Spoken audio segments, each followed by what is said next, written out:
my God, I hope this is not true. I think the nerfs, in my opinion, have gotten a little out of hand, but principal data scientist over at Second Dinner, Tian Ding, published a tweet that was screenshot by KM Best a couple days ago, where he was talking about good high evolutionary decks. And Tian Ding, over at Second Dinner often does this. He finds decks that are working well for the community and then he publishes them.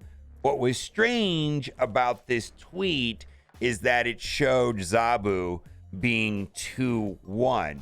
So there's a couple ways to interpret this. Is that this was screenshotted off of the test server, and this was some sort of change or modification to Zabu that they were looking to.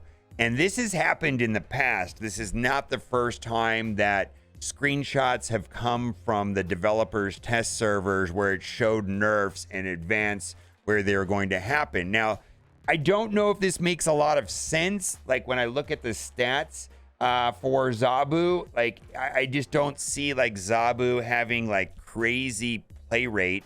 He's being played in like 15% of decks, barely has a positive win rate and cube rate. Like obviously Zabu is a good card, but this is not like 30%, which we're seeing right now with High Evolutionary. High Evolutionary right now, because it's brand new, everything is at, double the play rate that of Zabu. I do think there's a couple logical explanations here for what they're thinking. I think Corey said it best right here, but maybe they were testing a Zabu nerf before landing on the Black Bolt and Stature nerf.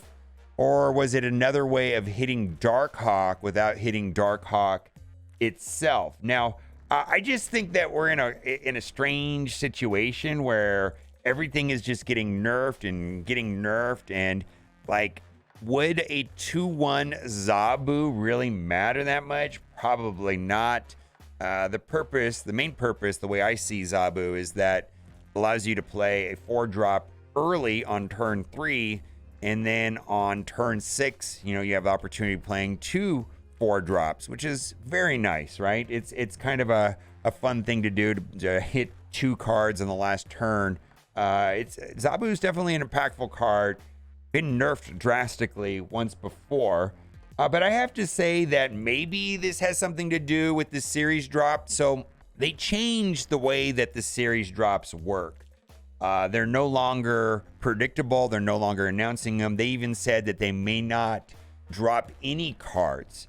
And so something that surprised a lot of the community is that they did not drop Darkhawk and Null. And they said that basically going forward, it wasn't going to be predictable. But maybe, this idea that when they drop cards from Series 4 down to Series 3 is when they nerf them.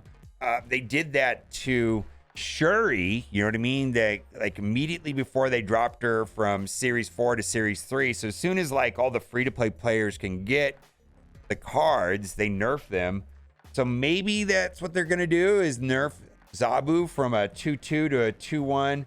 But then again, this is just maybe, big fuss about nothing. Literally, it's just their test server, and maybe they're not going to do anything. Maybe they were just trying some different ideas. Now, I do want to read a post that I largely agree with. Is the game is in a good place. I don't care what he says, but I face a nice variety of games and counter every strong deck.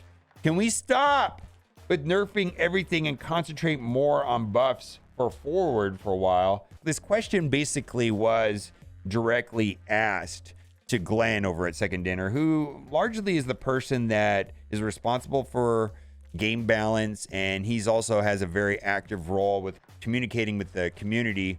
The constant nerfing of powerful cards, is there a concern or even a consideration that eventually the overall power level of the cards in the game would be pretty low, which could make the game less interesting and fun? Like I've said it before, is like they're just going to nerf everything so that every card is like Quicksilver, right? I don't think it's bad to have powerful cards, right? Some cards should be better than other cards. Not all the cards could be good. They're all the same. They'd be kind of boring. Now, I don't have the data that backs up what he's saying, but I think this is interesting. We're accompanying nerfs with buffs, which is actually raising the strength floor of the game. more concerned about creeping card strength too high on average versus too low. Okay, I think we've already seen this happen purposely around 4-cost cards, which are slightly stronger on average now than they were at launch. So I think that's an interesting thing to talk about, where they're at, that they actually feel that the cards, rather than them being too low, like a negative power creep, he's more worried about power creep, which I think is good, because power creep in games is a thing. They keep ramping up the overall power. Usually this is done with new cards, not with old cards. And they do this because they want to sell cards, right? They want to incentivize cards for people to purchase them. Do want to point out that, some cards in the game right now, Wasp, High Evolutionary, Hulk, and Luke Cage all have over a 30% play rate, which is fine. Like, I'm actually enjoying the High Evolutionary meta right now. I think the card is fantastic. I don't know if I would like it if it was like this 6 months from now, or even 2 or 3 months from now. But right now, this is completely fine. And I know a lot of people are like, nerf everything, but like nerf High Evolutionary is like, man, can we just chill out and play the game for a couple of weeks and see how it plays out? Because largely the High Evolutionary meta and archetypes are unsettled. I do see that there are specific ones that are doing better than others, but it's just all over the place, and we have to see. I hate people who slow play more than anyone else, and I think this, for me, is mostly has to do with my personal experience with Daredevil players. I don't typically have a problem other than with Daredevil players. For some reason, Daredevil's there, you make your turn, and then they wait the entire minute to put Professor X in an empty lane. Why? I feel like there's been a real uptick in people waiting nearly the entire clock before playing. I get it on turn 5 or 6, but if you're going to make a huge play, you need to reorder your cards a couple times. But turn 2, I promise you that there are not enough turn 2 options in your deck to be taking that long. Waiting the whole clock for my opponent to play Yondu or nothing at all makes me more angry than anything else in the game. What's in a game? We thought we pressed the button and didn't before. The people who are doing it every round, the game deserve a special place in hell. I know that, like, if someone is taking a long time, I'll fist bump them. Like, just maybe they forgot to hit the end button. I know I forget to hit the end button. We've all done that. The game is infinitely more fun when you're not neck decking, and this is probably advice I need to take myself. I typically like to research strategies and cards, but I like the idea of making it your own and modifying it. The best part of the game, where the 12 card design really shines, is slotting your own favorite cards that'll trip up your opponents. This isn't a knock the guides here and the streamers and YouTubers. I believe people should take inspiration rather than imitation from these sources. I say this in order to help anyone who feels the game isn't fun anymore, and to build hype for the smart deck feature coming soon. This game is still great fun. I agree with this. And I used to really like hot location days, and it seems like the hot location days are a little tamer, which I think is a good thing for most community. But for me, those days seem to be opportunities to get creative and build some decks on your own and try something new just for a day.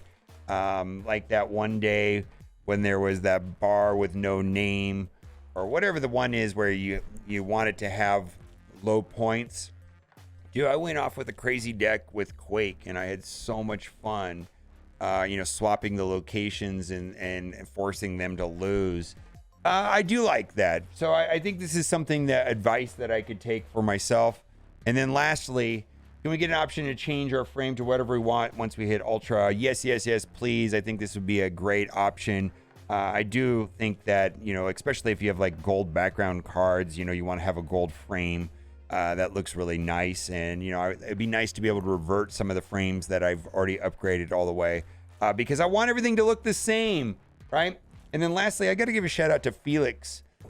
Go to Reddit And there's a thread every day where he adds an item to this. And I guess today he put a small Kevin Hart next to The Rock. It is so funny that this just keeps getting more elaborate every day. So big shout out to Felix on Reddit for making these a lot of fun. Let me know what you think in the comment section. Are you in the same camp where you kind of wish they would just slow down on nerfing everything that's good and maybe buffing some unplayed cards? I'd like to see more of that. I got to tell you, today I lost to a Orca, and it made me very happy that I lost to an Orca. All right, let me know what you think in the comment section. As always, thanks for watching. Keep on gaming. Bye for now.